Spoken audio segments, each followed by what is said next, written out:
On Sunday, the Argentinian people decided to appoint a Libertarian as the president of the country. His name is Javier Milei. He won 56% of the presidential vote.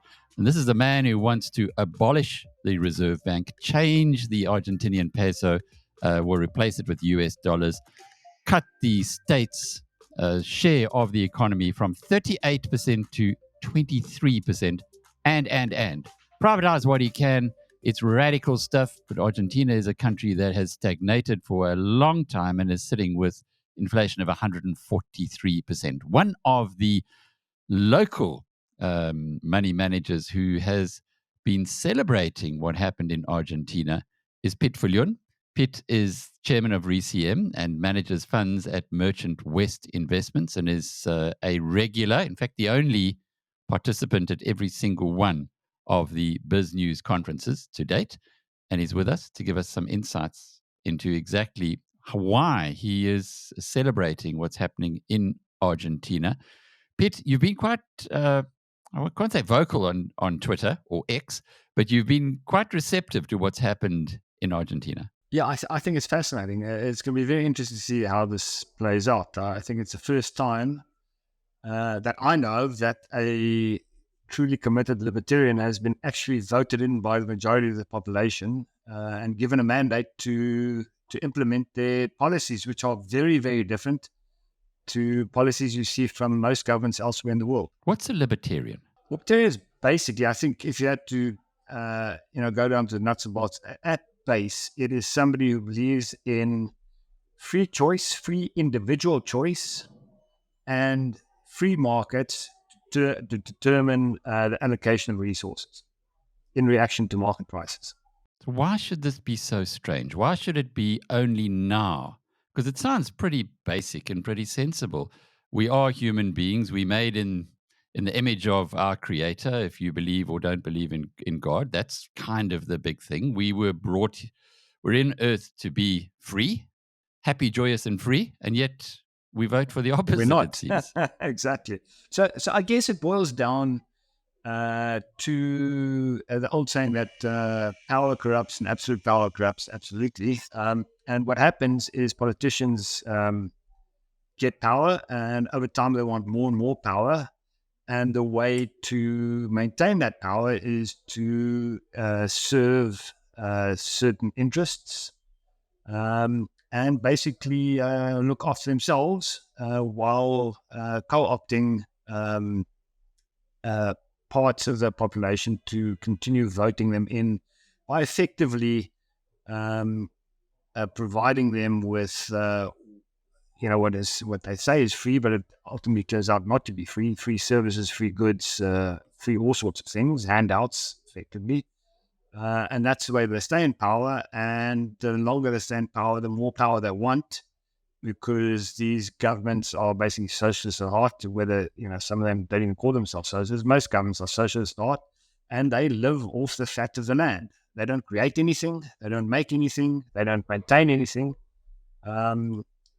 But they stay in power by giving handouts, and that handouts leads in the extreme to economic situations like you have in Argentina with 140% inflation, currency collapsing every 10 years, debt defaults every 10 years. In the extreme, at least, that's about. How bad is Argentina? And what I'm trying to get to here is South Africa seems to be very happily along this road towards socialism, or certainly with the current government.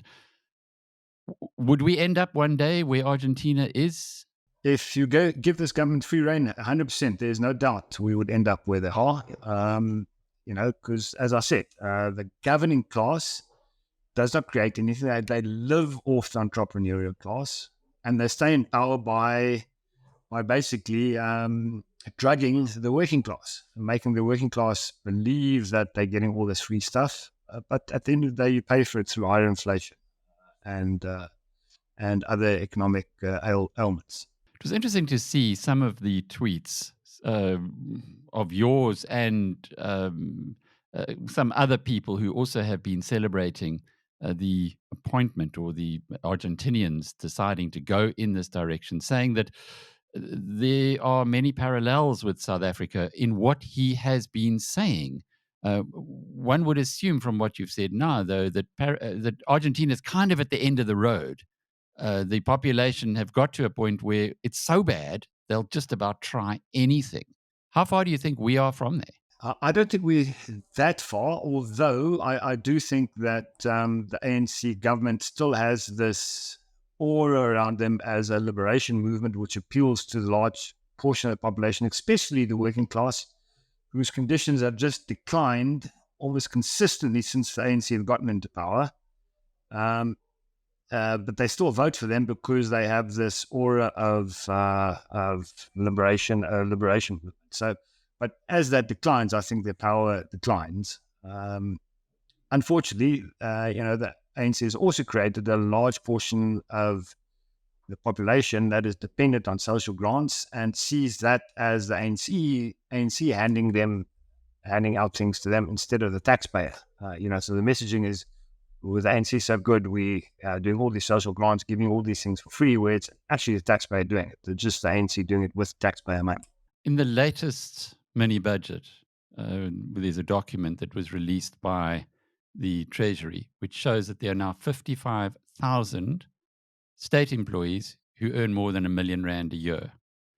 And if you just put that into the background, and I just want to read from some of the stuff that Javier Milei said in an interview which you retweeted.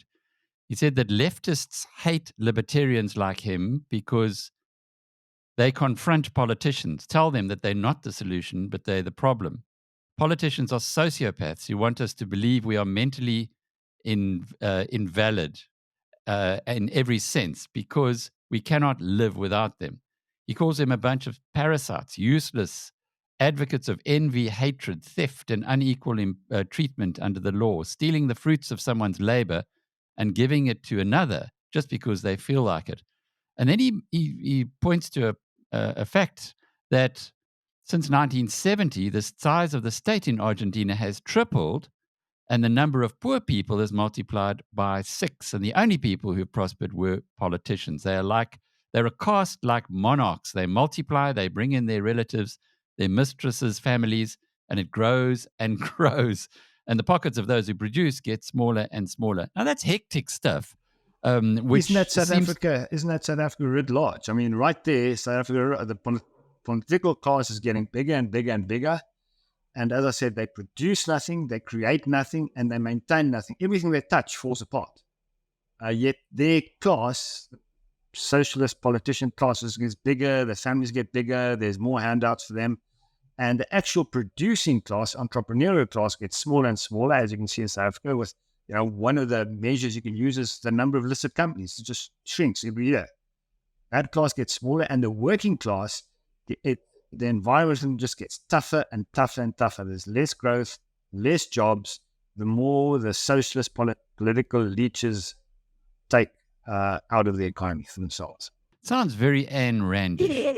I guess so. I guess so. I think, Ayn Rand, amongst the leftist group of people, left-thinking people, has had a bad rap, but I think her message is a positive one. If you believe in yourself as a hard worker or even an entrepreneur, that you look after yourself, why wouldn't you? You don't need a government to do that for you. You can do that for yourself. And very much in Atlas Shrugged, where she speaks about this ruling class, this caste, as Milei calls them, taking continuously from those who produce. So eventually those who produce go off and they start their own little mini state far away from the clutches of the politicians. I suppose that's idealistic, but bring it back to the realities of South Africa. Do you think anybody here is paying attention to what's happening in Argentina? Well, it's happening on the ground. It's what you describe as happening. High entrepreneurial class is leaving the country. They are immigrating. They're setting up themselves elsewhere. They're isolating themselves. Those who choose to stay here are isolating themselves as far as they can from the government, because the government does nothing for them. So that's on the ground. That sort of thing is happening. And the important thing is that the working class who actually votes for these socialist governments is finding it harder and harder to get by as well. And I think that is when the tipping point happens, as it has happened in Argentina, when the working class actually realizes that these socialist political leeches are taking from them as well, that you get the sort of outcome that you get in Argentina. What about on a global basis? Is what we're seeing in Argentina likely to be repeated elsewhere? Things move in trends. I mean, you know more, you know that better than most people, as your world is about investments. So I think there is a trend towards that. Most governments in the West are leaning more and more socialist over time. And you can see that in the debt levels just going up and up and up. And if you look at places like France, if you look at places like USA, debt to GDP levels are at 120, 130, 140% of GDP. Now that's starting to get critical. And the reason debt levels are so high is because the government just gives more and more handouts to special interest groups to keep them happy. So it's happening, that the trend is happening, although in places like that, the government isn't as bad as third world socialist governments, which just take until there's nothing left. At least those governments, leave something on the table after they eat almost everything. There's still a little bit left on the table. And in South Africa, we have an election coming next year. The latest numbers are showing that the momentum is very much in favor of the opposition and away from the ANC. And indeed, in the opposition, who would certainly not think like Milei thinks, but would be a lot more pragmatic on economic approaches than the socialists have been. Is there a way of averting the Argentina situation here? Look, I think it's also, just before I answer that question, I think it's also to really say that Argentina has found a solution that works. I mean, the guy's been voted in, but he still has to implement his policies, and his policies will imply a certain level of hardship for the population to get back into balance. And at the same time, I am sure, I don't know the Argentinian economy, I'm sure there are pockets of socialist power that are still intact and that will be very intent on fighting whatever Milei is doing. So it's, he's been voted in, but there's a long road between here and a successful outcome for his policies. So that remains to be seen. If we go back to South Africa, I think there is increasing anger with the government, even amongst their constituency.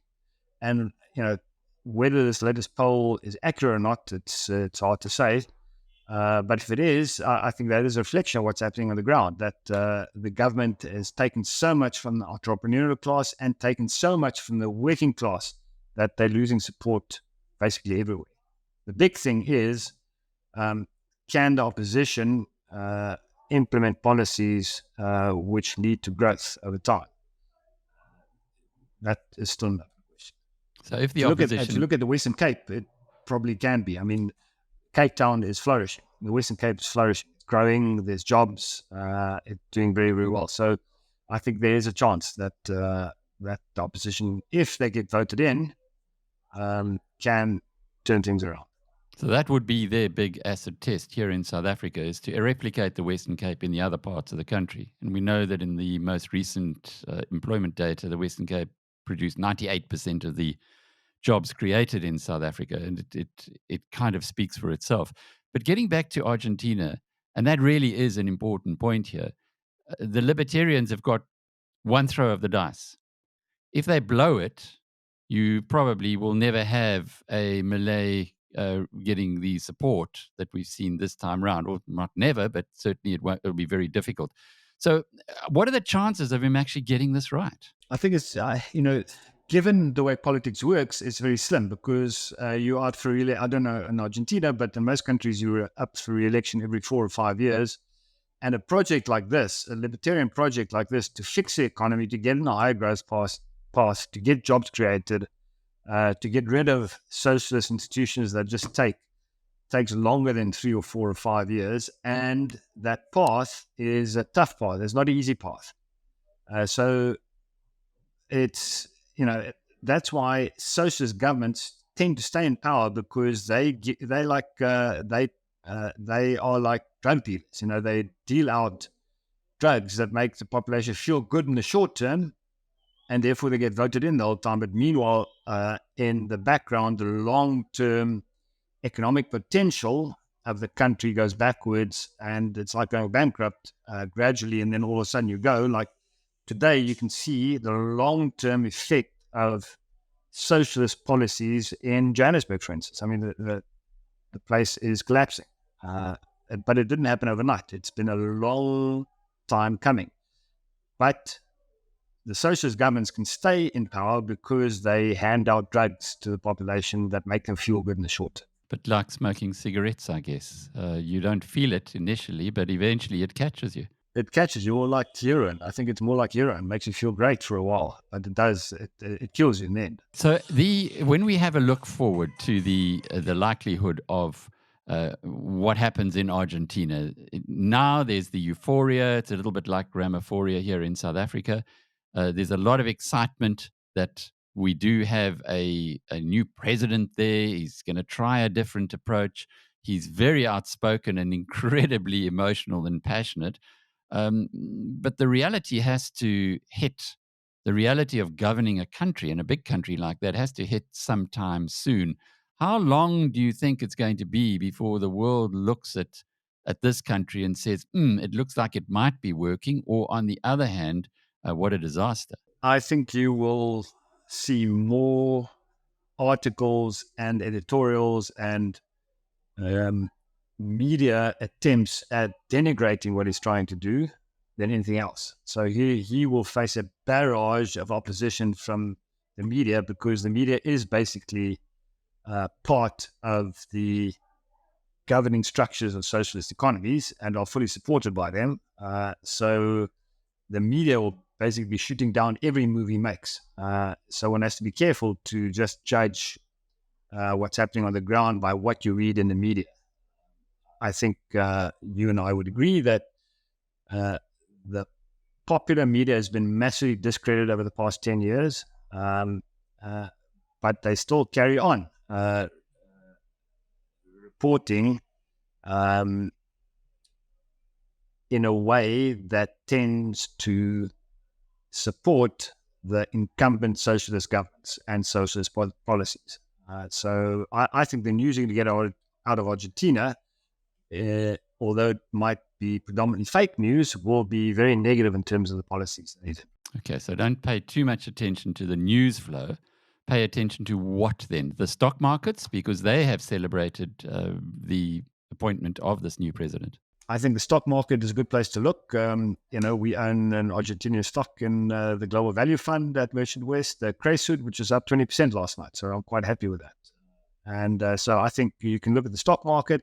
I think you have to speak to people on the ground there to understand. I think mass media is not something you want to read in any case, and specifically not on a project like the one Argentina is about to embark on. Okay. We will then talk in how many years' time to look back on this and say it was successful or not? I think it'll be a decade or plus. Remember, Argentina has been run into the ground over a period of 100 years. It hasn't happened overnight. And any turnaround is a long and arduous process as well. So it's not going to happen overnight. I think you'll need, if he can stay in power, and if he has the political power to implement most of his policies, I think you'll only be able to look back in 5 to 10 years to see where they've been successful. Then again, they are the soccer World Cup champions. We are the rugby World Cup champions. So we're really good, Argentinians and South Africans, when we do get our act together and work in the right direction. And perhaps there will be a new path for the world. But I think I hear your skepticism, Piet. There's a heck of a lot of obstacles to overcome. There is, the incumbent socialist governments are very powerful because they have control over the budgets, they have control over the central banks, and they are very powerful as a result. They have control over monetary resources. And for them to lose that control that's all they have. They can't work, they can't create anything, they can't produce anything. That's all they have. All they have is the ability to leech off other people's hard work. And if they lose that ability, the fight back will be intense, because that's all they have. Not just in Argentina, but South Africa too. So I'm specifically referring to South Africa. Piet Viljoen is the chairman of RECM and manages funds at Merchant West Investments. I'm Alec Hogg from BizNews.com.